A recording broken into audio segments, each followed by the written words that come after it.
I may get us started even as folks continue to probably come on in. I'll kick it off. My name is Jeannie Davidson.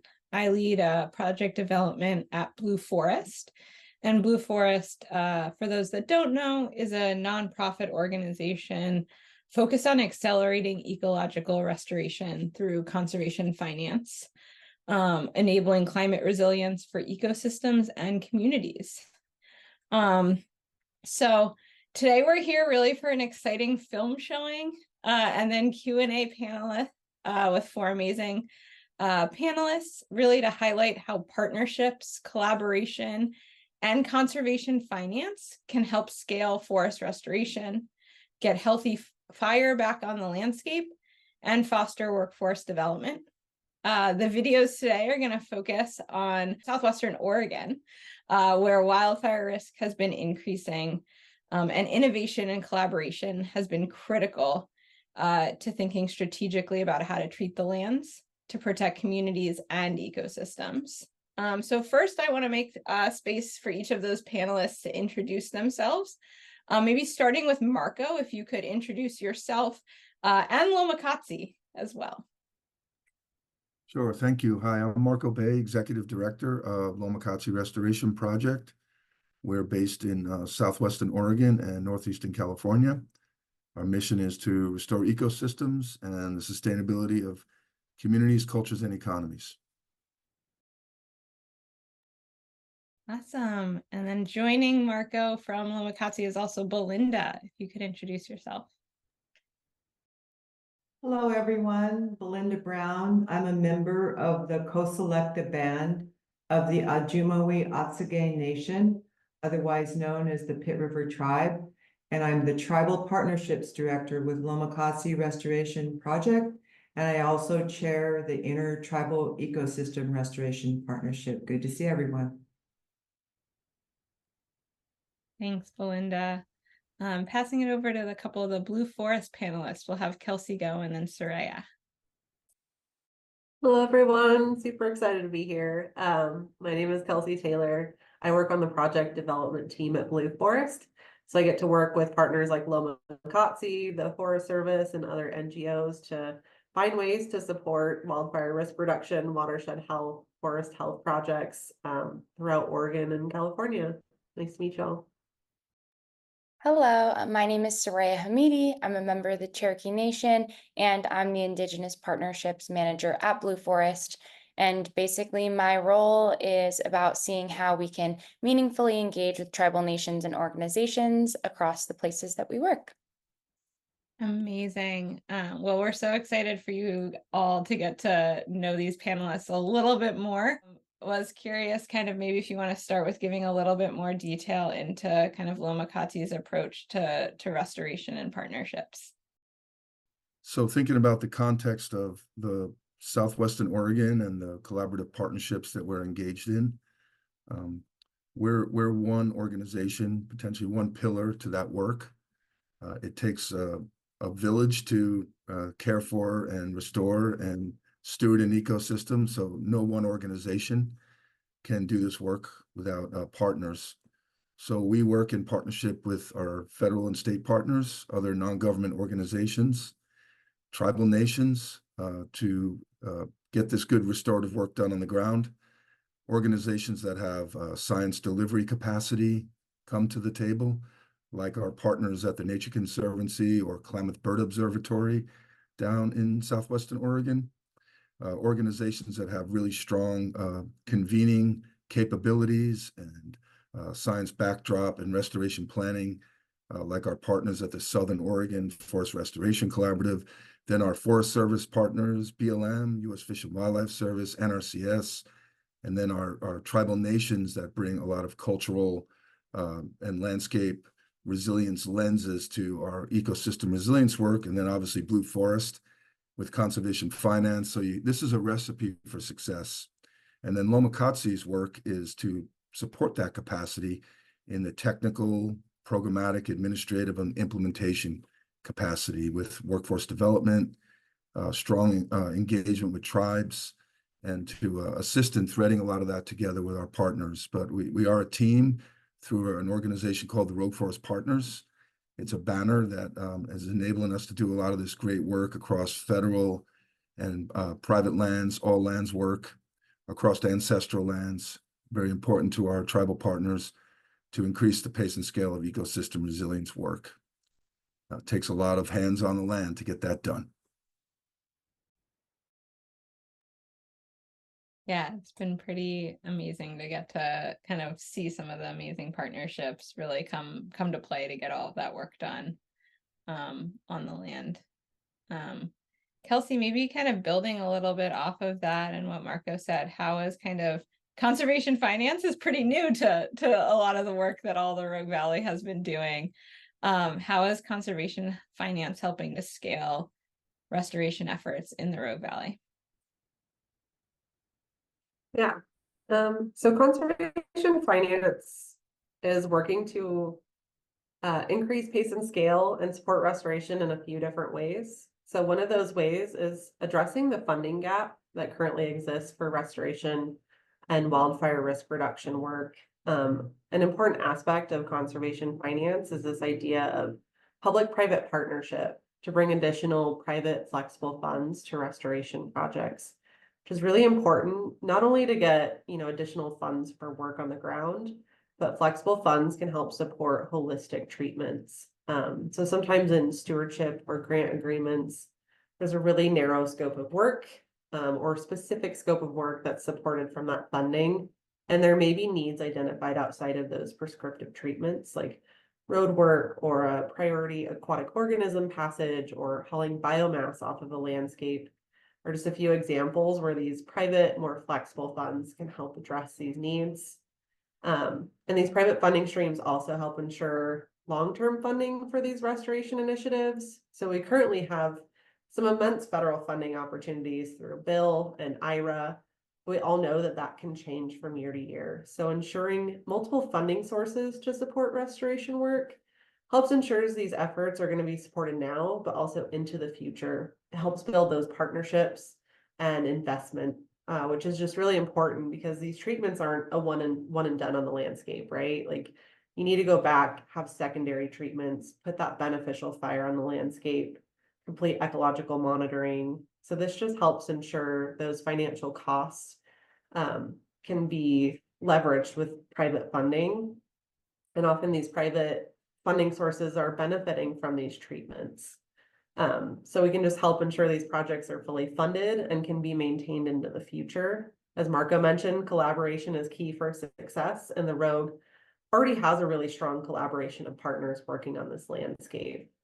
Conservation finance is also helping to increase the pace and scale by easing cash flow constraints associated with reimbursement timelines.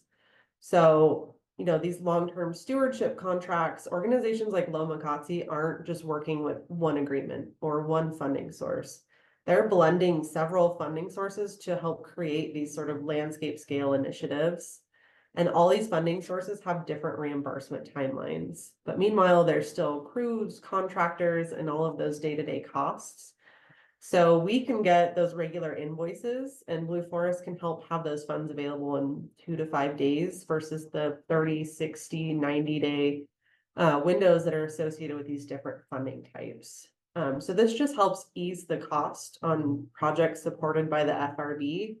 So organizations like Lomakatsi can help take on these costs on new other projects. It also just makes it easier to take on very large projects that might have very large invoices if you don't have to carry those costs for long periods of time. These readily available funds also help with workforce capacity. So I know Lomakatsi is very intentional about the contractors that they hire and, supporting local, and getting paid quickly is really important for these small businesses. And these landscape scale projects also just help build that contractor pool because there's a promise, there's work now and into the future in the Rogue.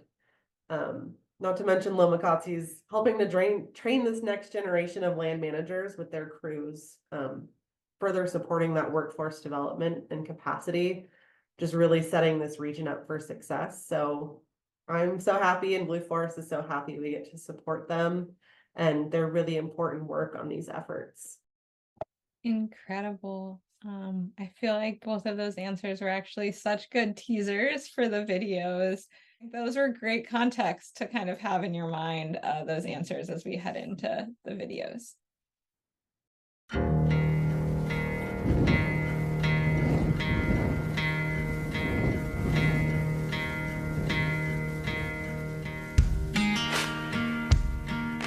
Later on, when the season was over, our elder women would come back to the land and do this.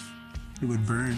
Wildfire is a natural visitor to these ecosystems. With lightning strikes in the summer, tribal people, indigenous people carefully applied fire and burned across these landscapes for eons for cultural beneficial uses. With the removal of that really important disturbance agent of fire, more low intensity to moderate fire, we've taken that element out of the ecosystem, and we're now seeing the effects on densification, stress-related mortality, insects and disease, heavy-handed industrial forestry. Now we're set up for high-severity, catastrophic fires. So to abate that threat and to restore the ecosystem and create ecological resilience, we need to treat millions of acres across the West. And in order to do that, we really need to scale up a skilled workforce of ecological forestry professionals and ecological stewards on the ground. Fire is not going to go away. We're seeing mega fires that are not only devastating to communities like we saw in the Almeida fire, with 2,500 homes and structures lost. The importance of the funding, the importance of the program is both for human and for ecosystem, people in place. So it's very important that we continue these types of programs and we bolster that workforce and we restore ecosystems and we sustain communities.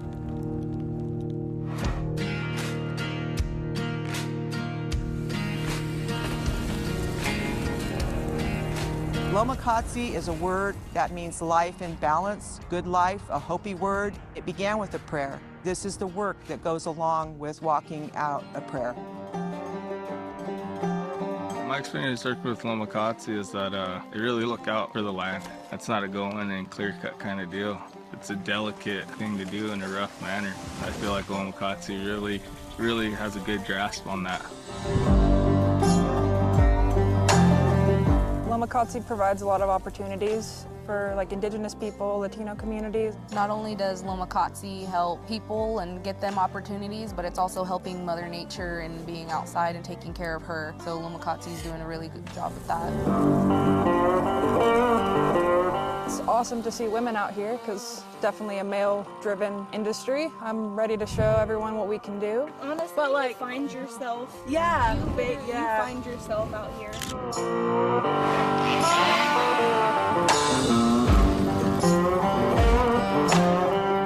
Ecocultural restoration incorporates an ecological restoration focus. So we're trying to restore impacted and degraded ecosystems through an ecocultural lens. Getting fire back on the land and being able to marry our indigenous traditional ecological knowledge and the best practices of land management, of which fire was a tool and continues to be a tool, we're starting to see improvements. We see a patch of ground that didn't burn. So active treatments do work, and prescriptions for our Mother Earth are really important. So it represents integrity and a reference to the past. We're in the area doing restoration projects for wildlife, deer habitat, eco-friendly work, introducing ITech, which is indigenous, traditional, ecological knowledge, bringing it back. Hopefully for years and years we've removed that. So we're bringing that workforce back through the youth and any tribal member that wants to be involved in this.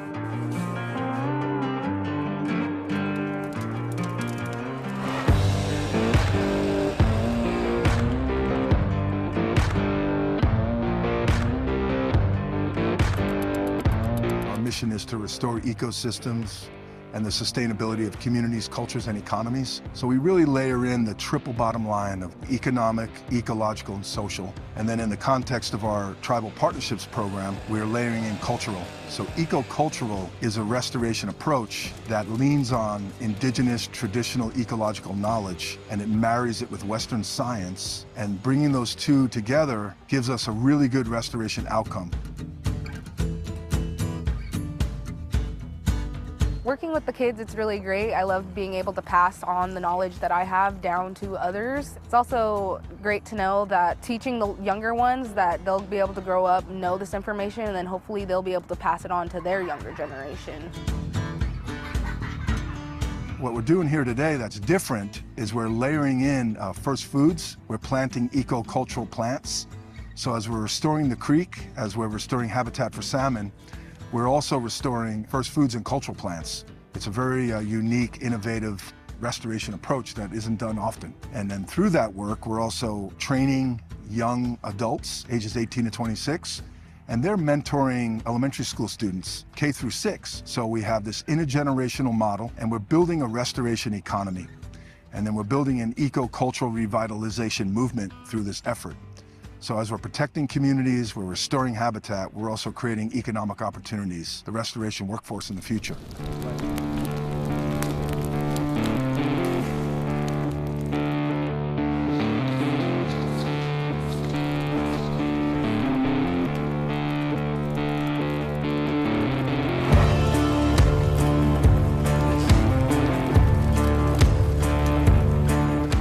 Out here on this burn unit, we have the Oregon Conservation Corps youth indigenous fire practices, something we called cold fire, low intensity, good for the land, good for the water, good for the soils, and good for the wildlife.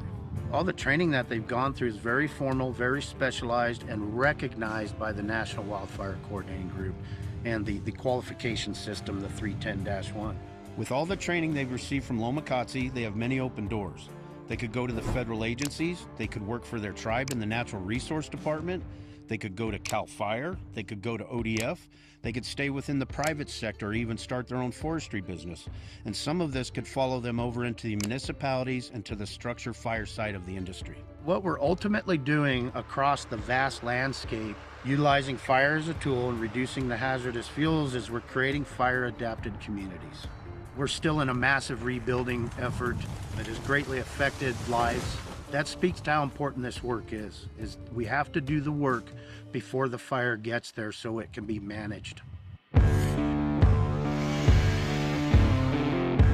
Today we're training the crew in technical forestry skills. We're going to do post-treatment plots on ground that's been treated previously. The purpose of these plots is just to quantify the work that's been done on the ground. We brought out our laser range finders, our diameter tapes, our compasses, declinometers. These tools have been used for a long time in forestry. There's a lot of work out here as far as the technical side of things, gathering data, monitoring. There's a whole other side of forestry besides just running a chainsaw and being a boot pounder on the ground. These are really basic skills that get your foot in the door and can allow you to take your career to the next level.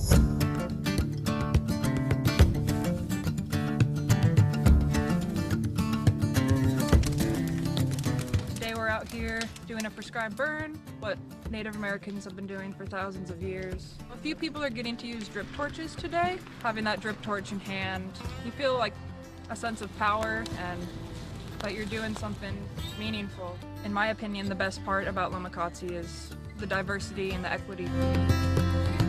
We have the indigenous way of caring for others. We do pick each other up. We always try and help everyone out. Even if, they're not feeling well or they're down in the dumps, we're always there to help pick them up.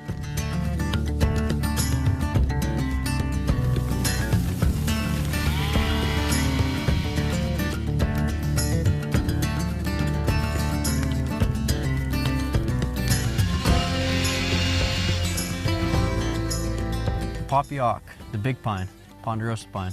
They tell a story for each one that's grown here.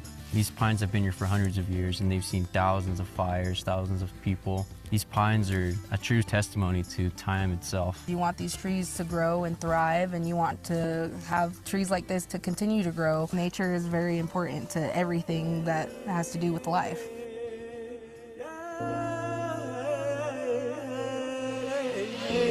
Klamath tribes were terminated back in 1954. They had one of the largest reservations, some of the biggest timber, and then that was taken from them. A lot of these youth and families being separated in boarding schools, being terminated, being taught that being an Indian wasn't a good thing. They're having to overcome that. So this is helping the youth being able to overcome suicide, domestic violence, and all those symptoms of multi-generational trauma that happened when the boarding school period came about and when the native people from here were separated from their homeland, from their heartland. So still today we're healing. Some of these tribes are just now growing up into sovereignty and growing up into the areas that they need to work and consult with the federal government and to work with our partner agencies so that we can work back on the land and be able to impart our Aboriginal knowledge back into this ecosystem. After termination and after so much alcohol, there are families that don't have grandmas. There are families that don't have aunties. There are families that don't have uncles. There's families that don't have grandpas. I went to 7 schools in 1 year, and my sister and I, we quit talking to kids in our class because we knew we weren't going to be there very long. We were going to leave and don't make friends because that's too hard to say goodbye all the time. This is things that the kids were going through and the parents were going through. They had nowhere to go. People that have been here all their life, they realize they're either burning up there or there's a fire and it's good for the land. Because that's all we used to do back in the very beginning when we didn't have homes and that we'd burn. That's why we had such a rich forest, because we managed it, we took care of it and everything. We need more burning going on like we're doing up here now. Make the trees healthier and clean up the ground and kill up the diseases. Because right now what we're putting up in smoke is killing diseases in those trees right now.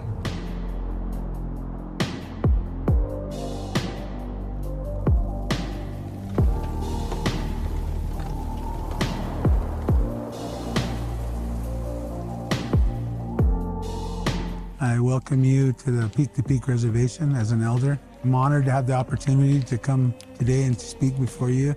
I hope it's to speak to my people also. The land I'm standing on today is really important to me. And to see the young people, giving back something here today, it's good. We had the greatest fire in West Coast history, and it was because of poor management. This is a conservation approach, and I understand this.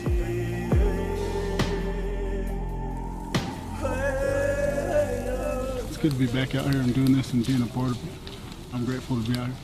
I'm proud to be like a crew support of the Native Youth Program here, and it's good to have them out here being in the labor force here in this digital world, because they need to be out here, and this is our people's ways and stuff, so it's good to have them out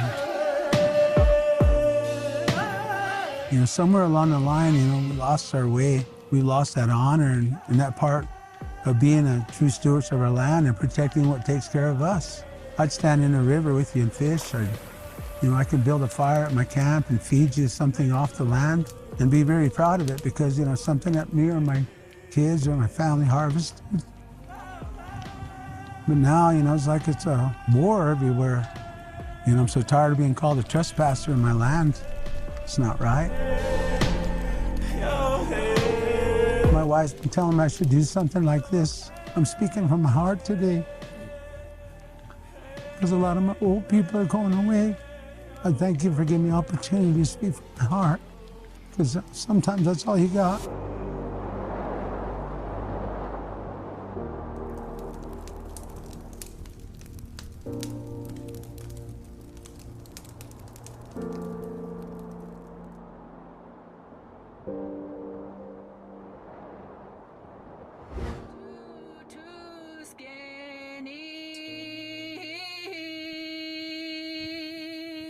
The people not only have this generational historical trauma, we also have this generational historical power and resilience and stubbornness to say no.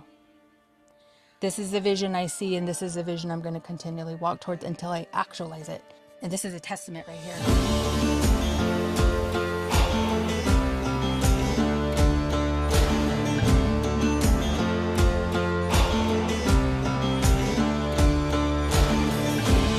It's really important that the youth are connected again to their land base, to their ancestral land base, as the first best stewards of the land, as Aboriginal people are, and continue to be the first best stewards of the land.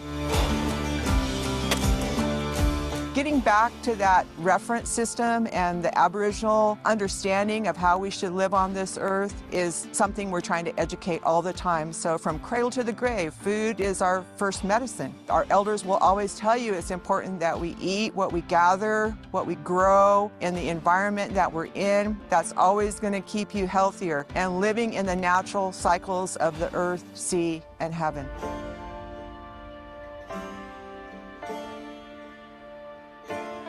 There's all types of vegetation that comes back up that feeds the animals, which are a food substance to our tribe. I've hunted this area for as long as I can remember, probably as far back as when I was 8 years old. Walked these mountains with my dad, my brother, hunted the whole area. Seeing the changes after the forest harvest, it made a big change here, and some new vegetation has come back in. In particular, one of the things that really came back strong after the harvest was elderberries, which brought in some black bears.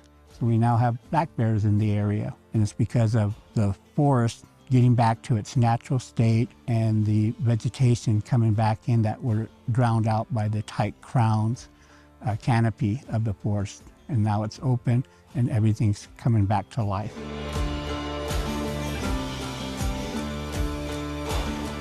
Very happy. A lot of work still has to be done in order to keep this maintained the way it is right now. Because if it's not maintained, we could lose it all to a fire very quickly.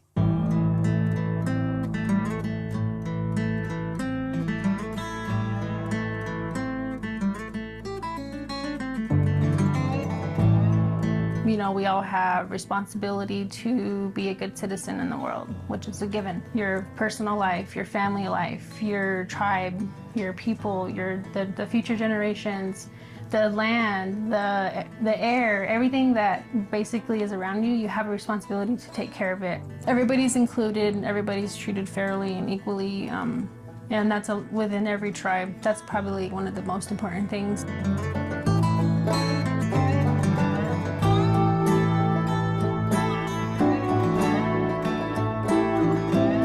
Lomakatsi project, they do the intertribal workforce, which allows different tribal members from all these different tribes to work together.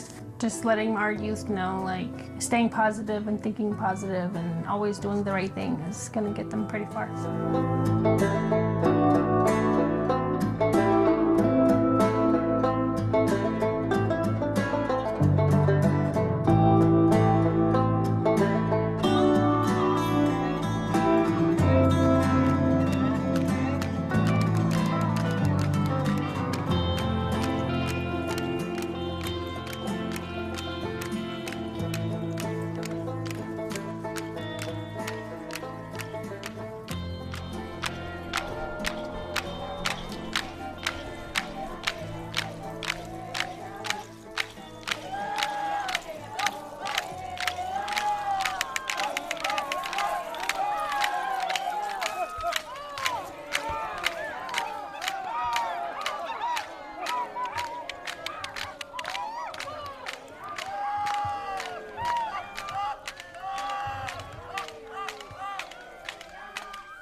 The third time I've seen that, and each time I feel like I take something different away and kind of get a little bit more from it. So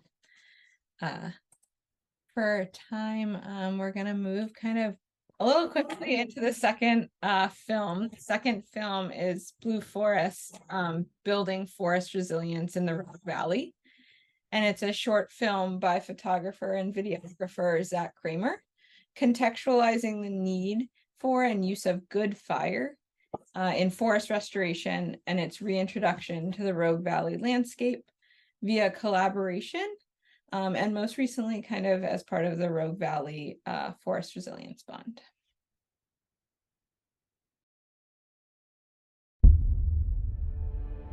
There's not a year that goes by that you don't hear about a catastrophic fire happening somewhere. What's changing is how long of a duration those catastrophic fires are happening. We're going into fire years now instead of fire seasons.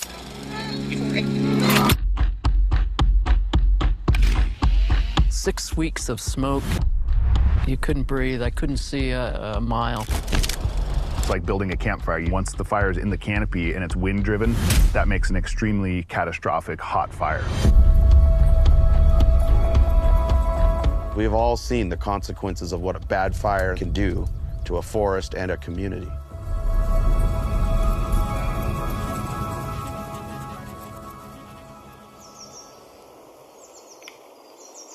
The message we often want to get out is fire could be kind of friendly. It's actually manageable.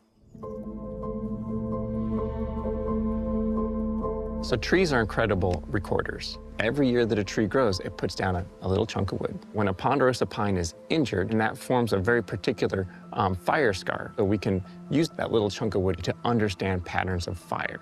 And what we see here is that we're well departed from healthy fire cycles. The work we're doing is reintroducing fire on the landscape.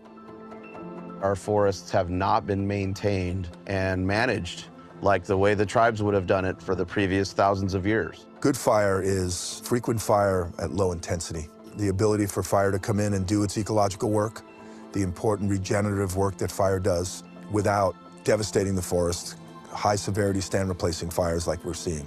We want to work across the landscape so we get back into that cycle of low to moderate severity disturbances that are setting us up for future low and moderate severity disturbances. Collaboration is necessary for this kind of work because the problems are bigger than any one particular group, agency, community, organization. The Rogue Basin Strategy is the tools that could help us have that dialogue and that common vision and understanding. We're integrating these really important values in a way that you find a balance that works for both nature and for people and their diverse views. The Rogue Basin Forest Cohesive Strategy is an effort by collaborative groups to map a 20-year program for treatments in the Rogue Basin, which totals about 4.2 million acres.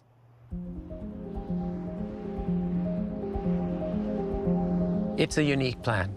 It takes the kind of collaboration that's going on in many places around the West, but takes it to a quantitative level and to have a solid map and a quantification of how much work to do and even down to the cost for getting the work done. If we do the work over 20 years, we can model out a 70% reduction in risk from wildfires.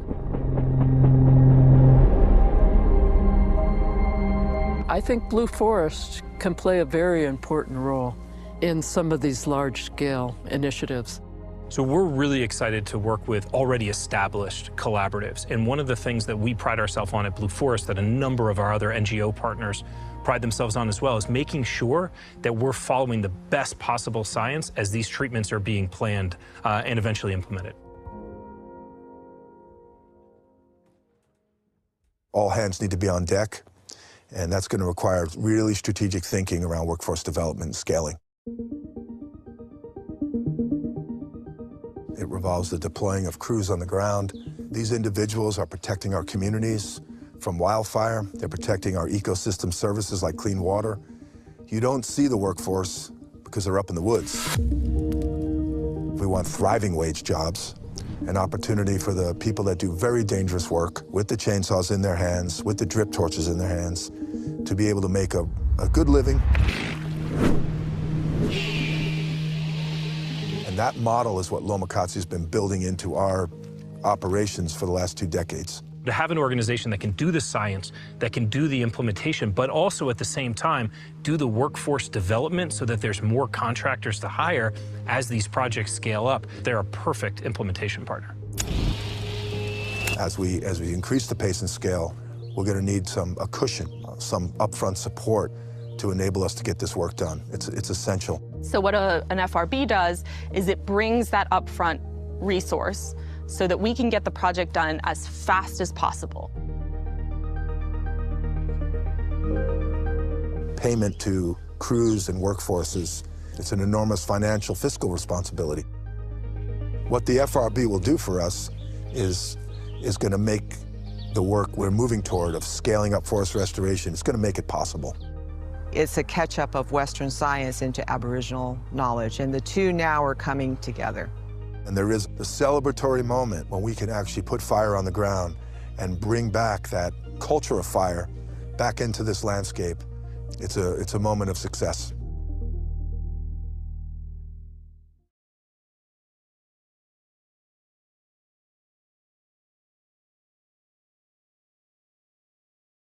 Amazing.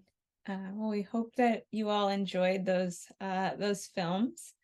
We're going to move kind of back into the Q&A section of today. I have 1 or 2 more questions, but also please feel free to drop some into the Q&A, and we'll try and get to a couple of those as well. So maybe I will kind of start with a question for you, Belinda. You know, a lot of the film focused on Lomakatsi's connection with tribes, and I'm wondering, what is Lomakatsi's role in supporting partnerships with tribes and co-management initiatives? Thank you for that, and it is a privilege and honor to be here today and share this knowledge. Lomakatsi Restoration Project, for the last 29 years since its inception, has been led with a tribal advisory committee. So elders have formed and advised in every project the indigenous traditional ecological knowledge, and acting as the first best stewards of the land, being able to pass on that wisdom of the land. So from the inception of Lomakatsi, which is a word that means life in balance, it's a Hopi word that means life in balance, we've included tribes. We currently hosted a summit, a tribal summit, the Intertribal Ecosystem Restoration Peer-to-Peer Learning Summit, recently in November. And we had the endorsement of 17 tribes in Oregon, Northern California, Washington, Idaho, and Nevada.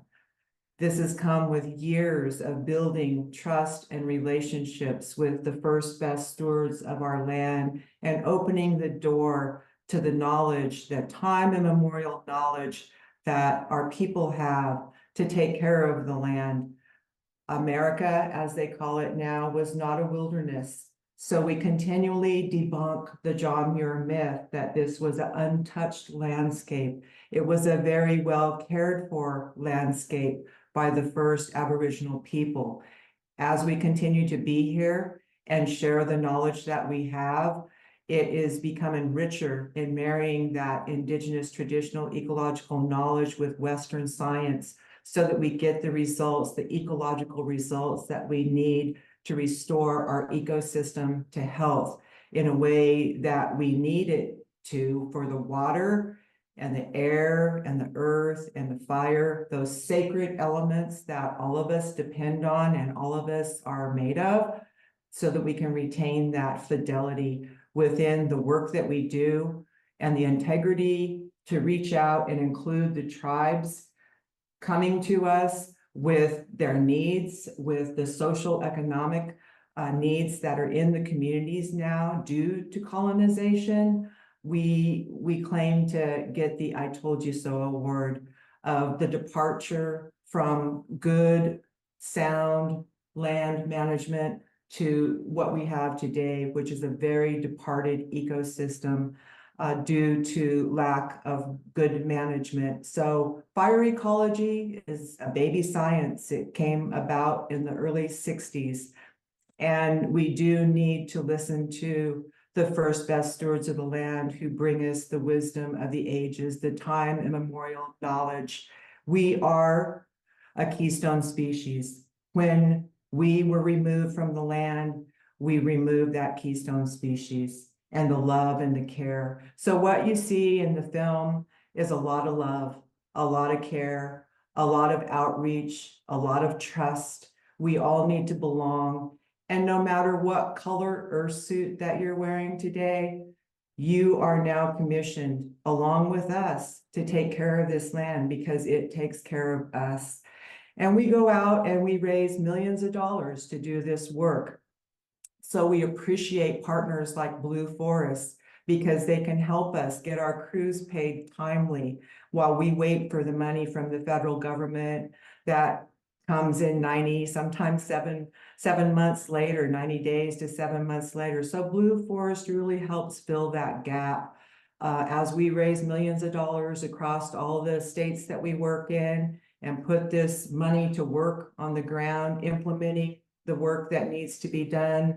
It is a real relief to have a partner that can help fill those gaps while we wait for the funding that we've raised. So we appreciate the work of Blue Forest. We appreciate all the collaborative partners. It does take a team. Teamwork makes the dream work. And we're commissioned no matter whose name is on the tax base today, or no matter if we're working on public lands, because it's all Indian land. This is Indian country. No matter whose name is on that tax lot, we're still commissioned by Creator to take care of this land, to have the awkward conversations that we need so that we can hopefully turn the tide and trend of what we're seeing as crisis right now, as climate crisis and chaos, and hopefully turn the clock back to more of the historical reference systems that the land needs to be healthy. So those prescriptions, those treatments for the land in whatever terrain or geography that we're in is really important. So the summit that we had brought nonprofits, brought agencies, brought tribes together to really share the tools of the trade. Young people are coming on, as you saw in the film. We have a 20-member workforce right now, intertribal workforce that is burning thousands of acres. They're planting trees. They're doing the restoration riparian work and coming together as a team, learning together so that we can include everybody in this work as we go forward.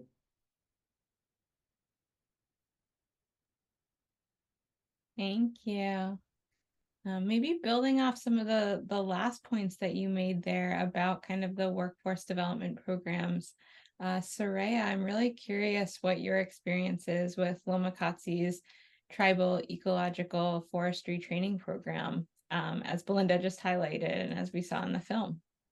Absolutely. So I feel really fortunate to have met some of the folks that were in Lomakatsi's film, both on a site visit that we did where we really got to connect with the crew members on the land, and then also most recently at the summit that Belinda mentioned that took place last month.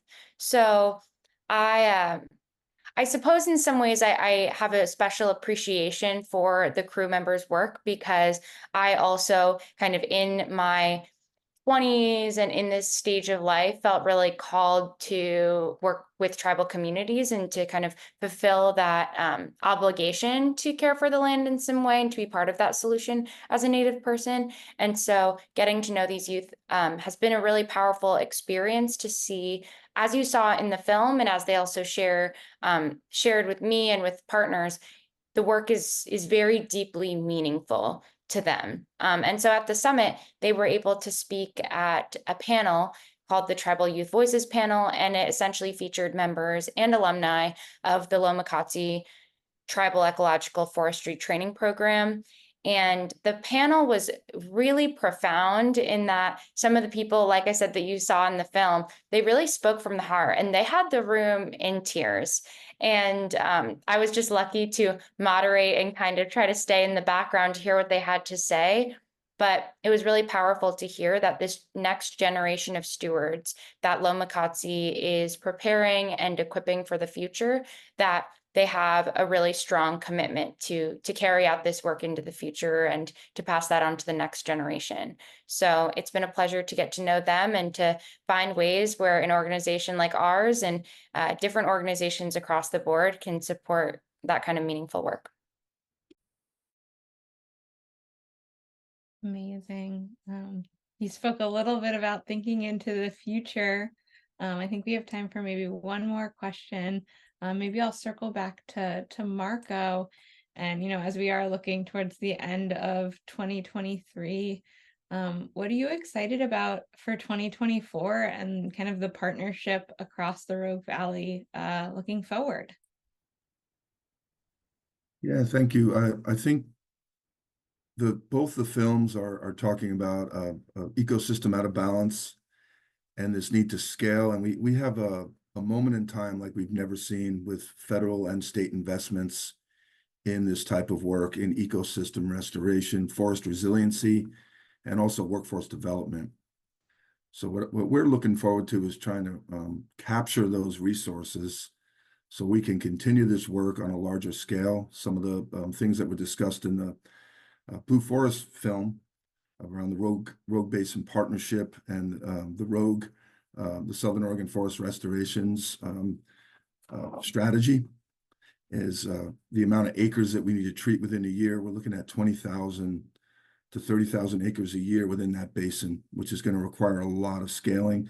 So we're looking forward to the opportunity through partnerships to increase those partnerships, to leverage those resources and get more boots on the ground, create good livelihoods.